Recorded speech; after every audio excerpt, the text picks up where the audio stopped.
জনপ্রিয় ইসলামী আলোচক মাওলানা মিজানুর রহমান আজহারী দীর্ঘ 4.5 বছর পর মালয়েশিয়া থেকে দেশে ফিরেছেন। বুধবার নিজের ভেরিফাইড ফেসবুক পেজে নিজেই এ তথ্য নিশ্চিত করেছেন তিনি। তুমুল জনপ্রিয়তার পরেও কেন দেশ ছাড়তে বাধ্য হয়েছিলেন এই ইসলামী আলোচক, এমন প্রশ্ন ঘুরছে ভক্তদের টাইমলাইনে। 2020 সালে তার হঠাৎ করে দেশ ছাড়ার কারণ কি, এর প্রশ্নের কোনো সুনির্দিষ্ট জবাব পাওয়া যায়নি। তবে সেই সময়ে ফেসবুকে আজহারী নিজেই পারিপার্শ্বিক কিছু কারণের কথা উল্লেখ করেন, তবে সেই কারণগুলো কি তা উল্লেখ করেননি তিনি। মিজানুর রহমান আজহারী দেশ ছাড়ার কারণ প্রসঙ্গে একাধিক সূত্র জানায়, 2020 সালের জানুয়ারি মাসে আজহারী এক মাহফিলে 12 ভারতীয় নাগরিকের ধর্মান্তরের একটি ঘটনা নিয়ে ব্যাপক আলোচনার সৃষ্টি হয়। ধারণা করা হচ্ছে তৎকালীন আওয়ামী লীগ সরকার ভারত সরকারের অদৃশ্য চাপেই আজহারীকে দেশ ছাড়তে বাধ্য করে। এদিকে 2020 সালের ফেব্রুয়ারি মাসে বাংলাদেশ থেকে মালয়েশিয়া চলে যাওয়ার ঘোষণা দেন মিজানুর রহমান আজহারী। এরপর থেকে মালয়েশিয়াতেই অবস্থান করছিলেন তিনি।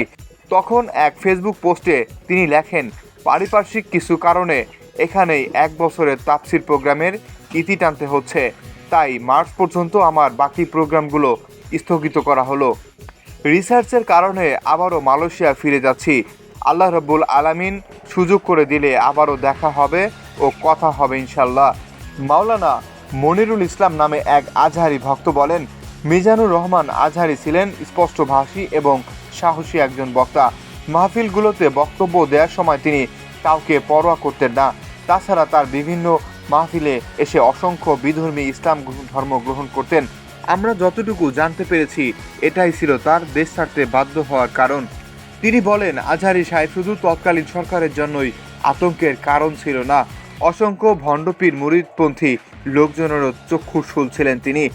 তারাও বিভিন্নভাবে আজহারী সাহেবকে ওয়াজের ময়দান থেকে দূরে রাখার চক্রান্ত করেছিল। সামাজিক যোগাযোগ মাধ্যমে ফেসবুকে দেওয়া এক স্ট্যাটাসে আরেক আজহারী ভক্ত বলেন, মাওলানা মিজানুর রহমান আজহারী শুধু বাংলাদেশের স্পন্দন নয়, দেশ বিদেশের বিভিন্ন প্রান্ত থেকে মানুষ তার আলোচনা শুনতেন। এমনকি বাংলাদেশে এসে অনেকে ইসলাম ধর্ম গ্রহণ করেছেন, যার কারণে মনে হচ্ছে আন্তর্জাতিক চাপের মুখে তাকে দেশ ছাড়া করা হয়েছিল।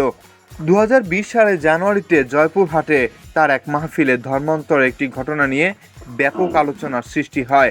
এরপরে লক্ষ্মীপুরে আরেক মাহফিলে 12 জন ভারতীয় নাগরিকের ধর্মান্তরের ঘটনাও ব্যাপক আলোচনার সৃষ্টি করে। আলোচিত এই হিন্দু পরিবারটি এসেছিল ভারত থেকে।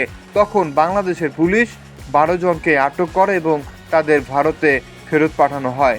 এরপর সরকারের ধর্ম প্রতিমন্ত্রী আজহারীকে জামাত সংশ্লিষ্ট বলে অভিযোগ তোলার পর তা নিয়েও ব্যাপক আলোচনা হয়েছিল। এই সময় গণমাধ্যমকে মিজানুর রহমান আজহারীর এক আত্মীয় জানিয়েছিলেন, সবশেষ 2টি মাহফিলের সময় বিভিন্ন জায়গায় বাধার সম্মুখীন হয়েছিলেন আজহারী।